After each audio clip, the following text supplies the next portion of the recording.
It's the Locked On Flyers podcast for Monday, March 25th. Your daily dose of Flyers news, analysis, and high quality content that just really wants to start that Florida game over because there was something there. They could have done it.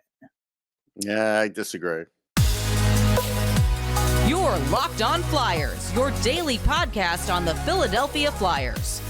Part of the Locked On Podcast Network. Your team every day.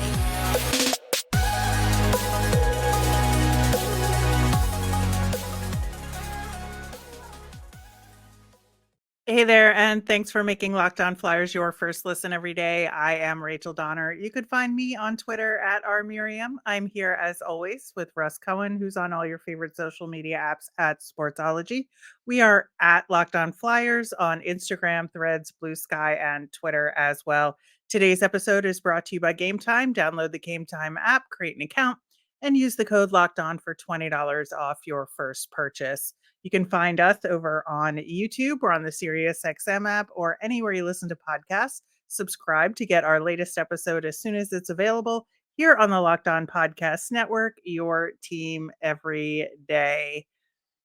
Sean Couturier was back in the lineup for both of these games. We had thought maybe he would come back against Florida, but he did enter into both games. He had a little over 13 minutes versus Boston and 10:30 versus Florida. How do you think the captain was utilized in these games, Russ? Poorly. I think he I forget for the first one if he even sniffed the power play, but he got almost no special teams. In the second one, he had 6 minutes through two periods in the second one. So this is like a grudge match now. And think I don't know if John realizes whether he thinks Sean has more or not shows me that he doesn't really know what kind of player Sean is. And that instead of trying to draw out every last breath out of him, try using him in some situations that he would be successful in instead of just not playing him at times. Yeah, I do think he was underutilized in special situations, especially. I noticed at one point early in the Florida game, he hadn't taken any faceoffs yet, which I thought was really bizarre. Yeah. And the thing is, and I know at one point he was 1 for 7, but he's not used to this is not the kind of guy that's used to coming off the bench cold or not playing too much in the first couple periods and then being put into high pressure situations. There are some players that are used to that because that's their whole career. His whole career was the opposite of that. And some players don't do well with that. So it's like, and I can name you a whole litany of players that, failed in that kind of situation. And so I feel like they're not going to get what they should get out of him down the stretch if that's what their plan is. Yeah, I think it'll be interesting to see how this continues to play out because I do think he thrives a lot more when he's getting regular shifts. Yes. I think like at the very least, I do think it's better for him playing with Cates and Lixel. If he's gonna be on the 4th line, at least he's with some offensively minded guys that, he can work with or learn to work with a little bit better than maybe, like, some grinders, right? Right. Although I'm expecting Ali to get scratched next game because unfortunately he had a Yeah, couple of mess ups. And I feel bad. I mean, it's yeah. not like they were costly, but I just feel like when that happens, then his head ends up being on the chopping block. So he could end up with Delorier next to him and Cates, and that wouldn't be great. No, I think that's the big issue there, that it's been good that Delorier's been the one who's been scratched. I mean, it sucks for him, but you know what Right. I mean? It's like, Yes. it's just in terms of icing the best possible lineup, I think at least, they've made some good choices there in the last couple of games, and I think it did play out effectively, especially in the Boston game. I thought that just structurally, they were playing so well against Boston and Hmm. really coming up with everything they needed to counteract what the Bruins could do. And it was a close game, but you don't expect it to be a blowout by the Flyers when you're facing the Boston Bruins of this No. season. And so for them to be clearly, absolutely in the realm of winning for the whole game, I think was really good. No, that was good. Sure, the Heinen goal definitely put a scare into them, and they ended up Mhm. coming up with the big goal to win it. Um, but yeah, that game was a good game for them because they were able to play their game uh, Mhm. against Boston, and so that's good. I feel like when we talk about the Florida one, I think there's some red herrings in that one as far as them playing their game. Yeah, I don't necessarily think that they were playing their game in the same way. I think that they got a lot of opportunities that didn't go, which has been a running theme for good Yeah, portions of the season. And as Al Morganti said in the post-game show, they got goalied. They absolutely did. Like Stoli lived up to wait. his So we're Stoli gonna say that that's the reason they the lost? name. No, I don't think that's the No, reason. that is Okay, a reason they lost. It's not right. the all-encompassing reason they lost, but, there's certainly a lot of opportunities, a lot of open nets that, bad bounces, and they just Sure, could but not get like it together. Omar played a good, Omar could have easily beaten them too if they'd have won 3-2. They've say they got goalied in that one. Like it's just, you know what I mean? There's good goaltending by everybody down the stretch. Like it just is, unless you get shut Yeah, out. There's good goaltending. Now, the thing that's worrisome, I thought about the second game was that they had to pull the goalie and go 6-on-4 to actually get a goal, or a power play goal to be more specific. So, and I can't tell you how much discussion there was with the media about the power play in between periods because it's just awful to watch.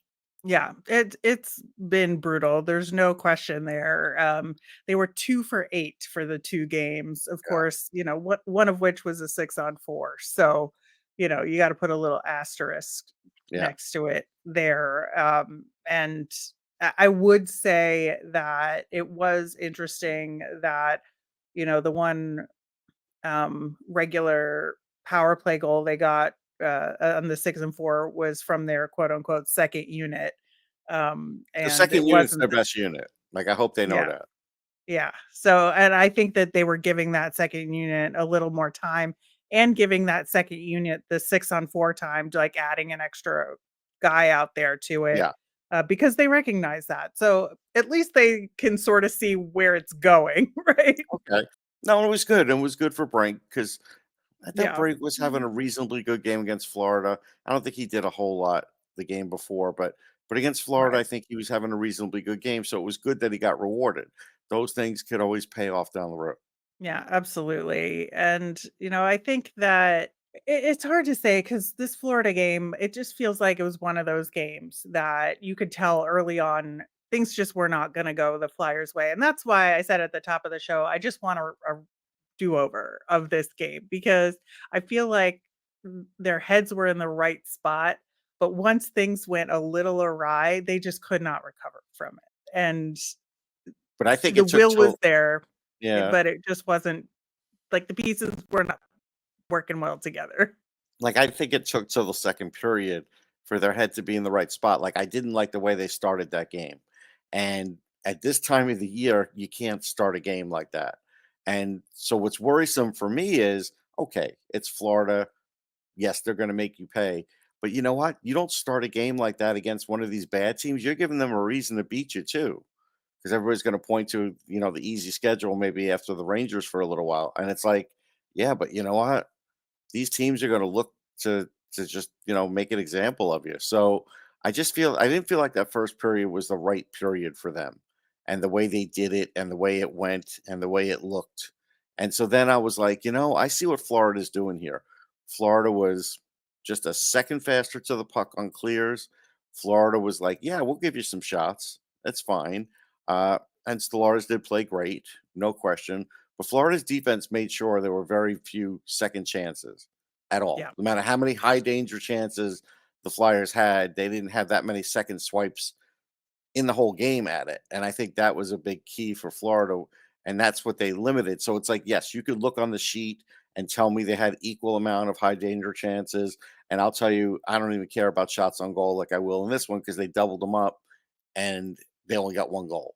Yeah, I mean, there were a bunch of those scrambles where, to be fair, nothing went, where they did get, multiple Yeah, chances, but, yeah. unfortunately, they just were not And Sandstrom able made some to great saves convert. on some of those types of plays too. It could have been worse. Yeah, that's what was interesting to me, is that the scrambles didn't work for either team. No. That that And I get the Florida's goals. Verhage goal was bad, right? I Yeah, recognize that Sandstrom should have yeah, stopped that, but again, I think he just got worn down. I mean, this is he is your backup goalie. He's not like a true tested NHL backup, and I think he got worn down with just Florida can be even without some of their key guys, they still skate well and they still are heavy. And Sam Reinhart, it's the reason he's got 50 goals. right. I just didn't think that goal was very good either. I just thought, like, when it came to, like, plays on the rush, like, Sandstrop just wasn't positioned Okay, well, that's fine. um, And you may be and right. so I just think the Flyers needed to adjust to account for that to some Yeah, degree, and I I don't agree. think that they did, but, we have so much more to talk about with these games. We're gonna continue that discussion. Plus, I wanna talk about, some of the younger guys, and if you feel like they've gotten enough of the opportunities that we've been talking about, for months and months, and now they're here. So, we will do that coming up next.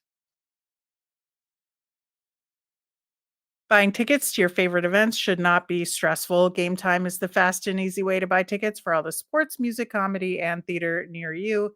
They've got killer deals on last minute tickets, and with their best price guarantee, you can stop stressing over tickets and start getting excited for all the fun you'll have.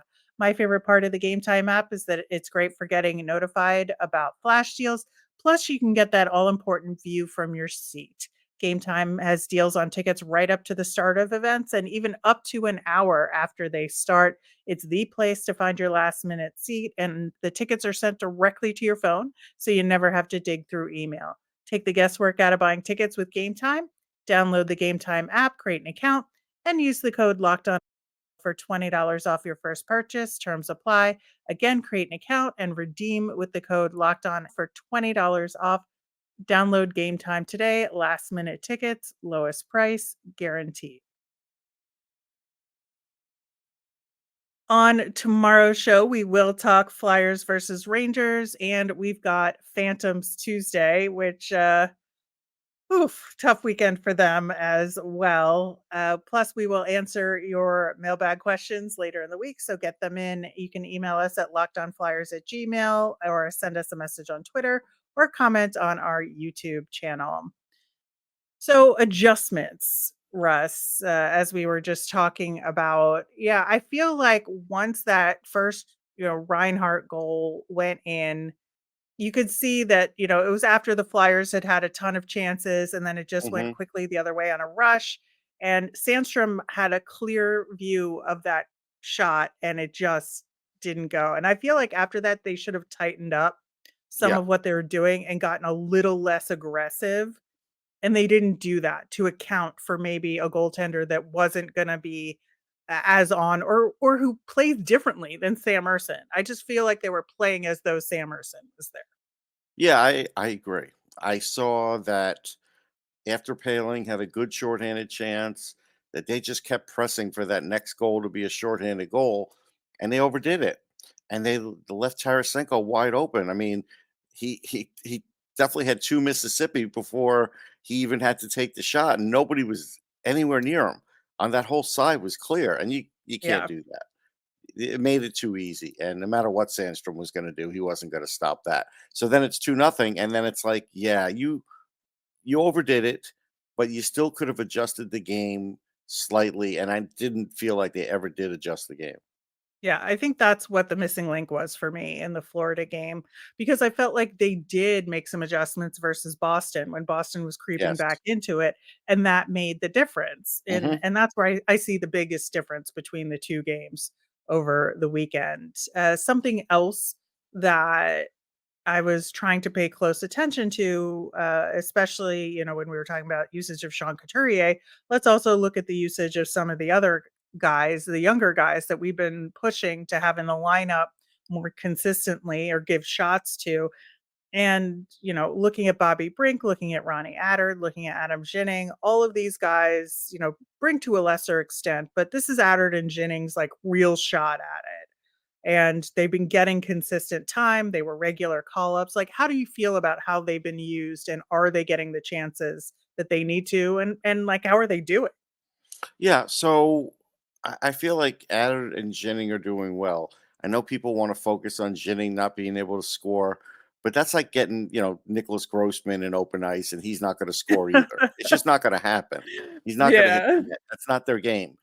But I thought they both did well. I thought Adder was getting into some offensive chances, but I also feel like he was passing really, really well. And I think Jennings does what he does. He gets the puck out of his end real quick with a good first pass, and I felt like he didn't make any dumb plays, and felt like at times he actually was able to retrieve the puck well at center ice and sort of get the offense going again. So I thought he did well. I thought Brink first game was good, second game was better.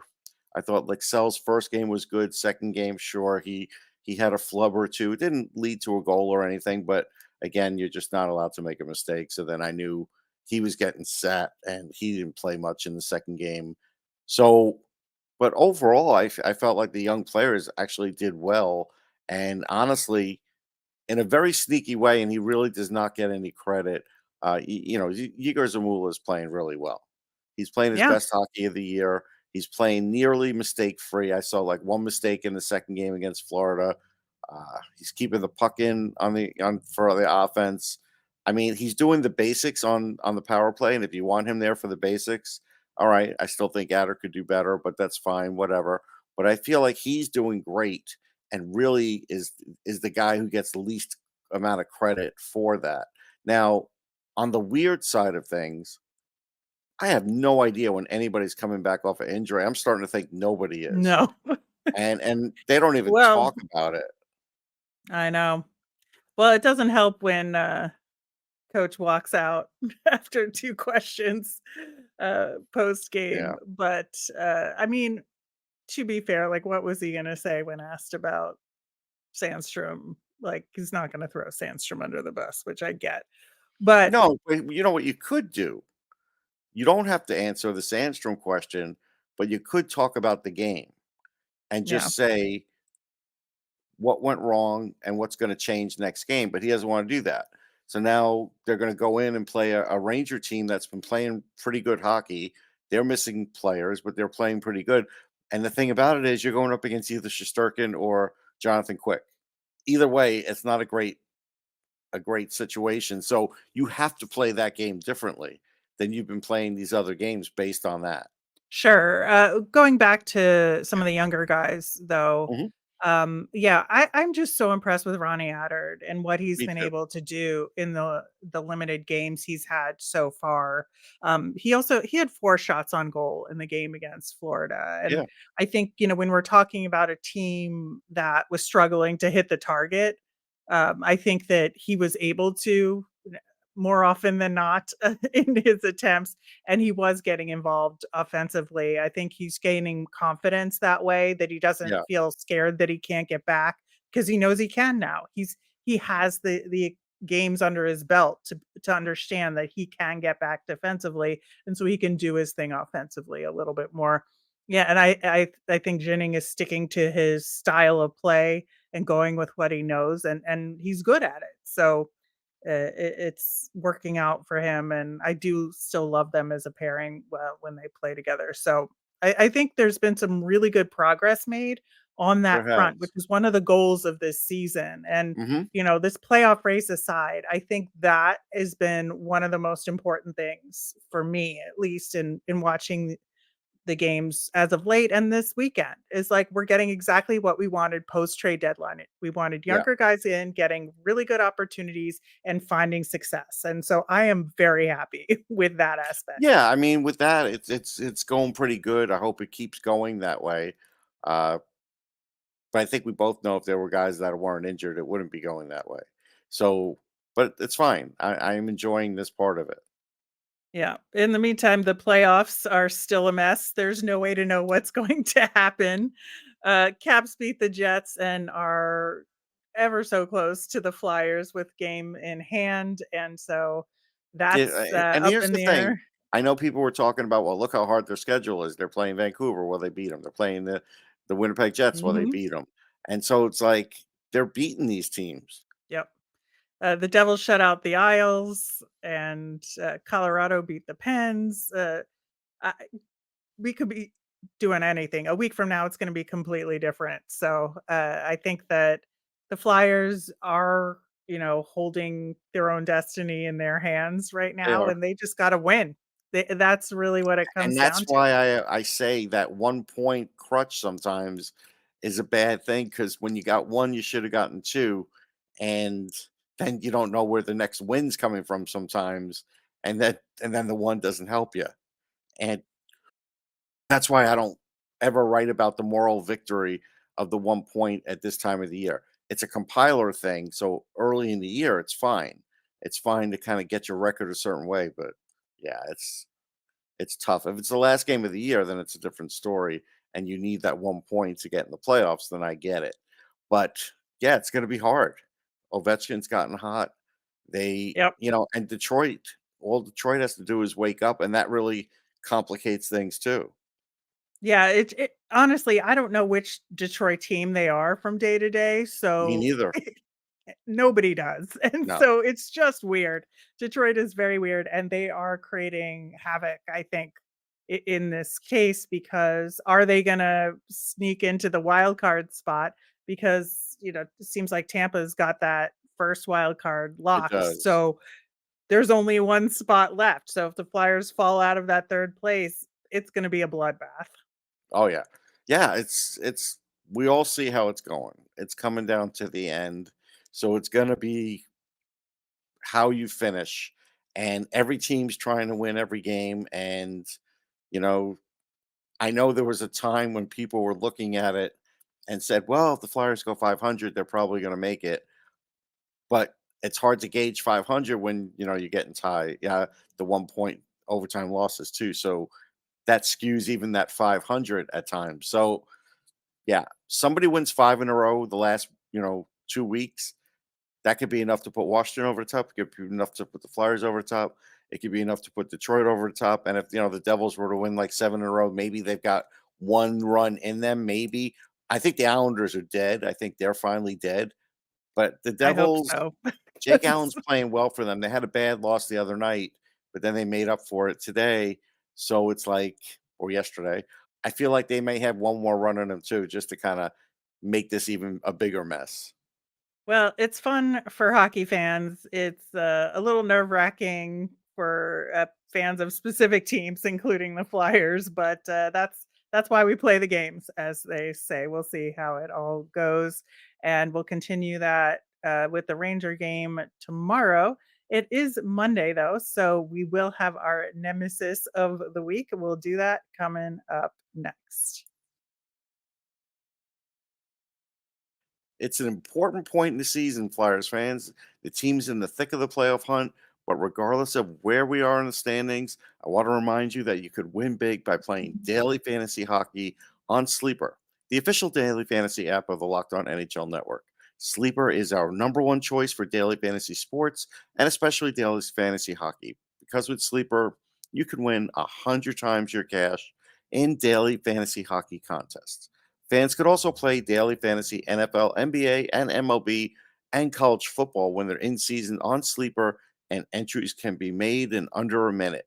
All you have to do is pick whether NHL superstars like Connor McDavid, Nikita Kucherov, or Nathan McKinnon, or Flyer standouts like Travis Konechny will record more or less than their sleeper projections for things like goals, assists, saves, plus, minus, and more in a given game.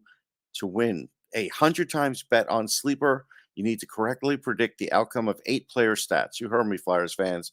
You can win 100 times your money playing daily fantasy hockey with Sleeper. So start paying attention and nail your picks so you can start winning big. Use promo code LOCKEDONNHL and you'll get up to a $100 match on your first deposit. Terms and conditions apply. That's code LOCKEDONNHL. See Sleeper's terms for use for details and locational availability. One little bit of Flyers news from over the weekend that we'll talk more about on tomorrow's show. The Phantoms signed Hunter McDonald to a PTO. He was the sixth round pick in 2022, 6'4" defenseman from Northeastern. Management has been talking about him, Keith Jones especially, that he's somebody that he wants to give a real shot to in the organization and has high hopes for. All of Flyers brass was at the Phantoms game on Saturday night because it dovetailed nicely with the Flyers schedule that day. He got like 2 shifts and then was injured and then was out for the rest of Yeah, the weekend. So just such a shame for him. But it we'll sucks. talk more about that on and the rest of the Phantoms weekend on tomorrow's show. Last week when we were talking about Nemesis, I was talking about maintaining focus between the playoffs and the rebuild. We talked a little bit about that on today's show in terms of getting those points for the playoff race and being really happy with the youth getting opportunities here, which is the rebuild side of things. So I think we got a little bit of what we wanted Yeah, overall I think um, so. with that issue. And then we got an excellent rant on broadcasts from you, Russ, and their availability. So I look forward to whatever rant you're about to say. My nemesis for this week, though, is scoreboard watching. And, with this playoff race, I think that I want to focus all on the Flyers and what they do because it is in their hands, like we were just talking about. But at Hmm. the same time, you got to keep an eye on everything going on elsewhere. And I think, there's going to be a lot of fun hockey as a result coming from other teams. And so I'm excited to watch some of those other games as well. But I just got to like not get too over invested in those other games and just say, okay, what are the Flyers going to do and how are they going to pull this off? Yeah, I think sometimes there's a little too much tweeting about, well, these guys didn't help us out tonight. It's like, I get it. Got to help But yourselves. yeah, it's like, yeah, you got to help yourself. I've rooted for too many teams over the years that you're hoping they back into something, and most times they don't, right? So, like you said, you got to keep keep it in your hands, destiny. Um, this time for me, it's an in-game thing.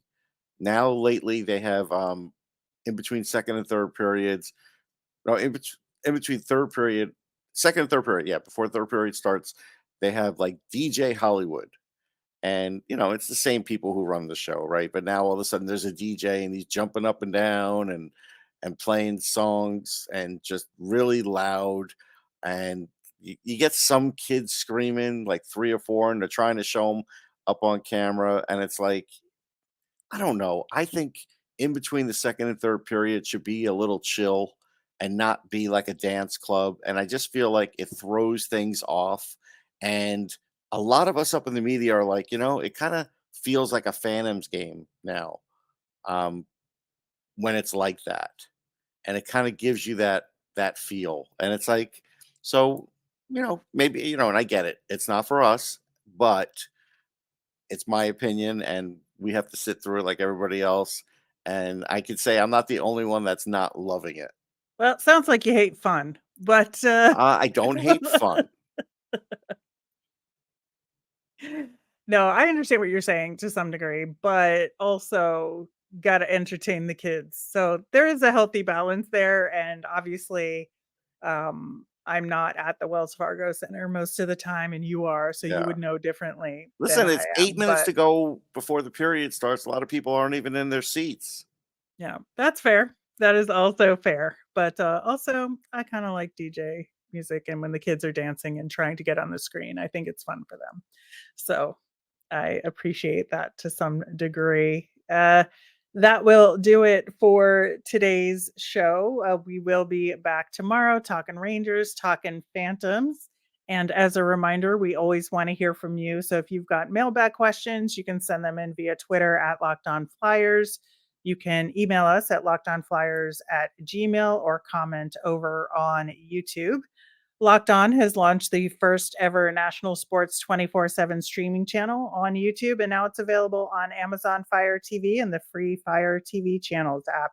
Locked On Sports Today is here for you 24/7, covering top sports stories of the day with local experts of Locked On, plus national shows covering every league. Find Locked On Sports Today, now available in the free Fire TV channels app. I'm Rachel. I'm on Twitter at rmiriam. That's RMIRIAM.